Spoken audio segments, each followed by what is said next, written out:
यहाँ तो चलिए आए। यानी के पुत्र ये पिता से पूछ रहा है कि आप यहाँ क्यों चले आए। अरे तू तो निर्दोष अपराधियों पर ये अपना शस्त्र उठाए और ये मथुरा का राजा उग्रसेन यहाँ तक आने भी न पाए। बोल बोल, ये दोनों तेरे कौन लगते हैं? कौन? ये दोनों? ये दोनों? सत्य तो ये मैं दोनों को जानता ही नहीं जानता। हाँ, हमें ये भी नहीं जानते मेरे क्या लगते। मैं जानता। तो मदद के मैदान में इतना भूल गया कि अपने सगे संबंधियों को भूल गया कि ये तेरे कौन है। मैं बताता हूँ। किसने बुलाया? मैं बताता हूँ ये कौन है तेरी। अरे ये तेरी बहन और ये तेरा बहन। ये बैरी और ये बैरन। चले जाइए आप यहाँ से, चले जाओ, अन्यथा पिता के पद का मानना रहेगा और ये तलवार किस पर चल जाए मुझे ध्यान ना रहेगा। इसलिए चला अपनी ये खड़क और काट डाल हमारा ये गला, क्योंकि धर्म भी तो यही कहता है कि पुत्र के होते हुए पिता का सर जाए तो जाए, पर पिता के होते हुए पुत्रों पर आंच न आने पाए। तो आज हमें तुम्हारे धर्म की कोई परवाह नहीं, तो मुझको भी अपने प्राणों की चिंता नहीं। और तू जानता है कि हमें मारना चाहता है, हमको तो मरना है। और ये सर पे नाच रहा है काल, पुत्री और जामाता का नहीं देख सकते। अरे नहीं देख सकते तो तुम्हारी तुम जानो, कहीं तो आज ताला लगने पाएगा वीरों की शान में। अब ये खड़ा जा नहीं सकती वापस। नहीं बेटा, मेरी बात मान, मैं तुझे समझा रहा हूँ क्योंकि तू मेरा पुत्र है और मैं नहीं चाहता कि तू कोई ऐसा कार्य करे जिससे कि बेटा मुझे पछतावा हो। मैं जानता हूँ और तुझे ये भी ज्ञात होना चाहिए कि तू किसके सामने बोल रहा है। किसके सामने? मथुरा का राजा उग्रसेन तेरी नजरों के सामने खड़ा है और तुझे समझा रहा है कि तू नहीं चलेगा मेल में, तो मैं भी तुझे पहुंचा दूंगा। जी ओए होए होए होए होए होए होए होए।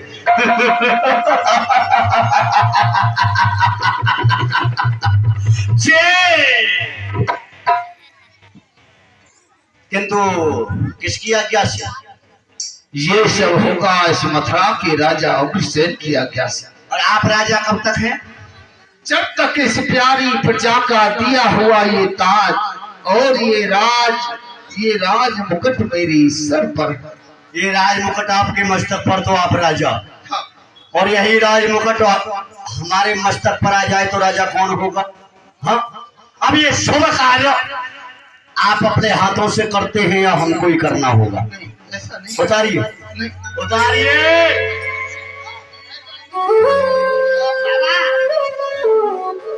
अपने पिता का अपमान किया कंस ने, सर का ताज स्वयं पहन लिया, राजा बन गया।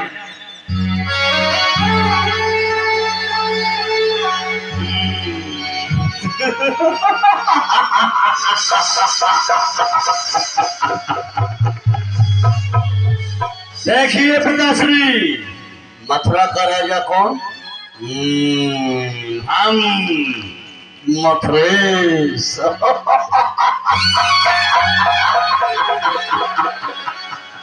आप देखते हैं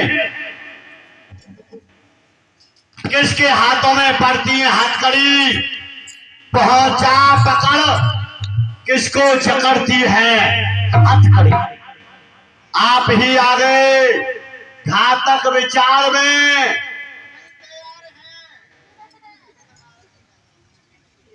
तो आपको भेजता हूं सत्यकारा कारण।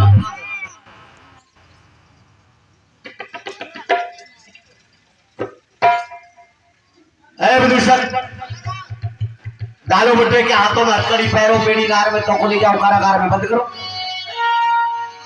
बेटा कर, मैं तुझसे एक बात जानना चाहता हूँ बेटा। मैं तुझसे ये पूछना चाहता हूँ, क्या तू मेरा ही पुत्र है? पुत्र? आप हमसे पूछ रहे हैं कि पुत्र? अरे मैं क्या मतलब, मैं पूरा जमाना जानता है, ये सब जानते हैं कि मैं आपका पुत्र हूँ। पुत्र ही नहीं, मैं आपका सुपुत्र हूँ।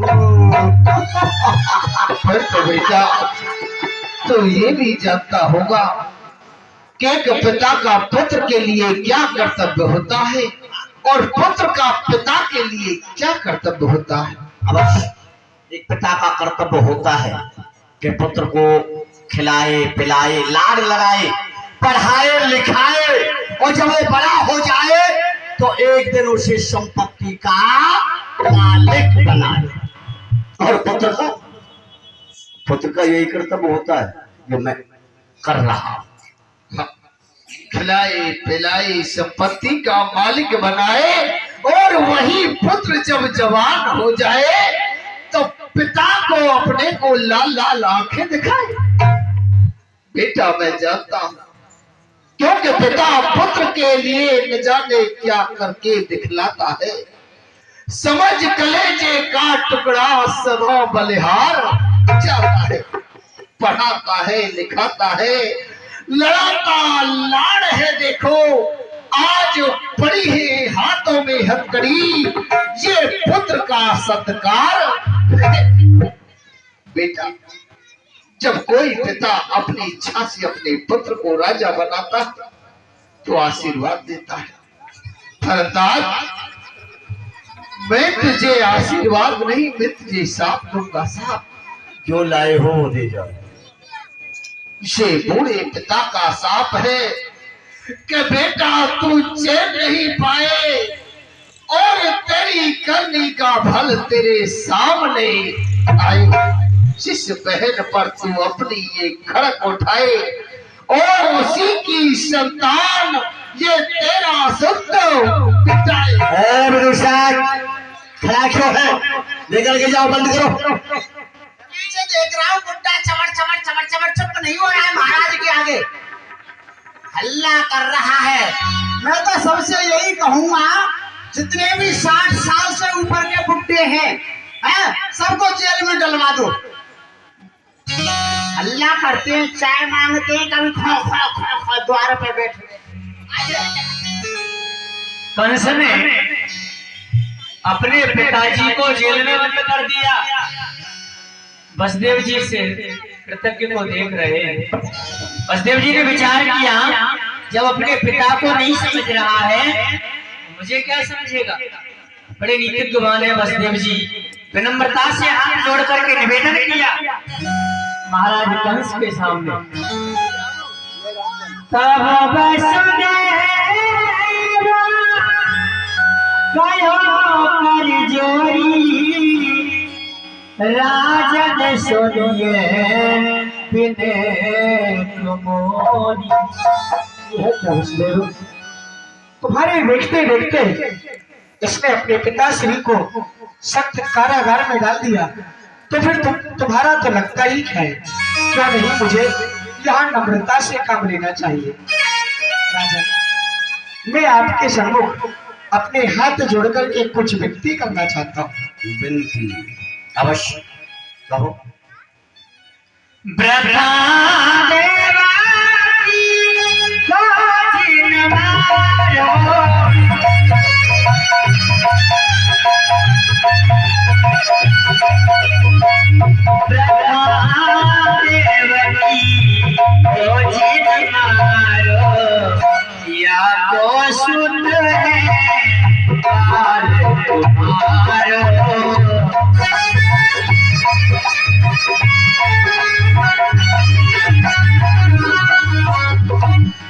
देवकी को वृथा में मार रहे हैं। देवकी आपका काल नहीं है, जो इसके गर्भ से संतान जन्म लेगी वह आपका काल है।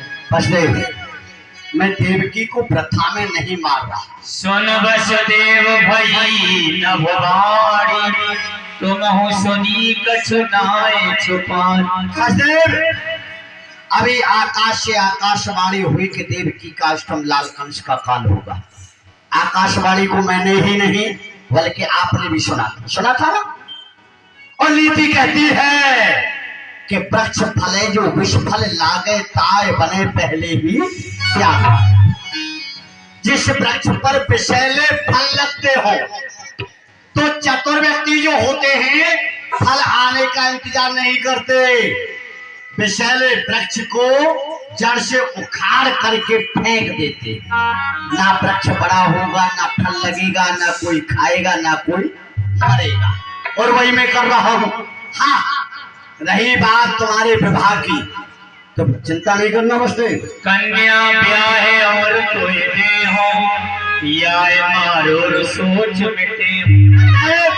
देव कन्या, नाग कन्या, गंधर्व कन्या, जिसके साथ चाहो तुम्हारा विवाह करा सकता हूँ, किंतु जब तक हनो नहीं यह वाला मिटे ना उड़ते सोच विशाला।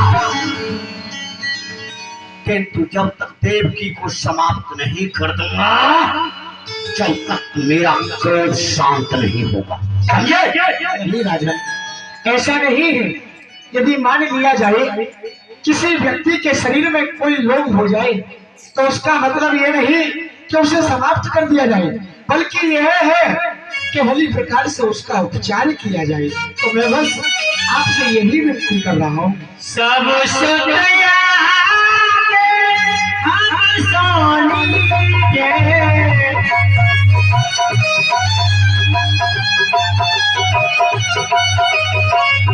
सब सुनिया के हम सोनी के, जीवदान क्या को दीजिए।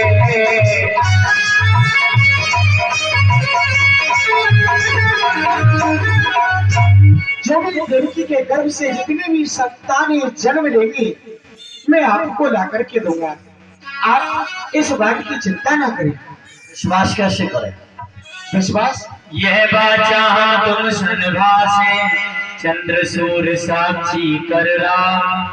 मैं आपको वचन देता हूँ, दिन के राजा सूर्य, रात्रि के राजा चंद्रमा, दोनों को साक्षी मान करके मैं आपको यह वचन देता हूँ कि देवकी के गर्भ से जितनी भी संतानें जन्म लेंगी मैं आपको ला करके दूंगा। वसुदेव जी ने कंस को 2 वचन दिए, तीसरा वचन देवताओं ने दिया। कंस को लगा मुझे वचन मिल गए। वाह वसुदेव, किंतु जब तक देवकी के उदर से 8 संतान जन्म नहीं लेती, हम अपने हाथों से नहीं मार लेते हैं, तब तक तुम दोनों को कारागार में रहना होगा। क्या तुम्हें हथकड़ी, पैरों में बीड़ी, नार में तोप स्वीकार है? मुझे आपकी यह शर्त भी स्वीकार है। हाँ। डालो दोनों के हाथों में हथकड़ी, ले जाओ कारागार में बंद कर दो इनको। बहन देवकी, बहनों वसुदेव दोनों को कारागृह में बंद कर दिया कंस ने। अभी तो मैं कह रहा था मत करो शादी, शादी से हो जाती है बर्बादी। आप आए थे यहाँ पर मेहमान खाने में, अब चलो आपको स्वागत के साथ पहुंचाता हूँ जेल खाने में। वहाँ पे हवा लेना ठंडी वाली, चूहा है उसमें। तारे ना